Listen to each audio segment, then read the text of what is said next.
የኢትዮጵያ ሕዝብ ይፍረደን። በአዲስ አበባ የተፈጸመው አነጋጋሪ ድርጊት ናቴ ፖሊሶች መተዋታል፣ እግሯን አቅስለዋታል። በንፋስ ስልክ ላፍቶ ክፍለ ከተማ ካባጉሊ ተብሎ በሚጠራው አካባቢ ለምን አረቄ ትሸጫለሽ በሚል እናትና ልጅ ላይ በፖሊስ አባላት በወረዳው አመራሮች ድብደባ እንደተፈጸመባቸው ተገልጿል። የተጎጂው ልጅ እንዳለው እኛ ደሃነን ሰርተን ነው የምንበላው በማለት 60 ሊትር አረቄ እንደተደፋባቸው እናቱ ላይ ጉዳት እንደደረሰባቸው በልቅሶ የታጀበ ቪዲዮ በማህበራዊ ሚዲያ ላይ አጋርቷል። የአዲስ አበባ ፖሊስ በጉዳዩ የተጠረጠሩ 2 ፖሊሶችና 3 የወረዳ አመራሮች በቁጥጥር ስር መዋሉን አስታውቋል። ኮማንደሩ እንዳሉት ዞሮ ግለሰቦቹ አስረናል፣ ጉዳዩ እየተጣራ ነው ብለዋል። ይሁን እንጂ አንዳንድ የሚያጠራጥሩ ነገሮች ስላሉ ምርመራው እንደሚቀጥልም ገልጿል። የምሬን ነው የምላችሁ አዲስ አበባ ፖሊስ እናቴን ደበደበብኝ።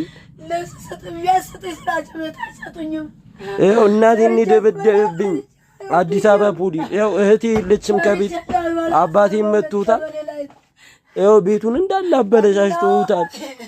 እኔ ደህና ነኝ። እናትና አባቴን ግን ሲመታ አላየሁትም፣ አልደረስኩበትም። ኪዳነ ምሕረትን ይኸው እናቴን እንዴት እንዳደረጓት በቃ አታልቅሽ አንቺ። ይኸው ግንባሯን እንዴት እንደመቷት። እኔ እናቴ ተሙት ኢትዮጵያ ውስጥ መንግስት የለም። እኔ ፖሊስ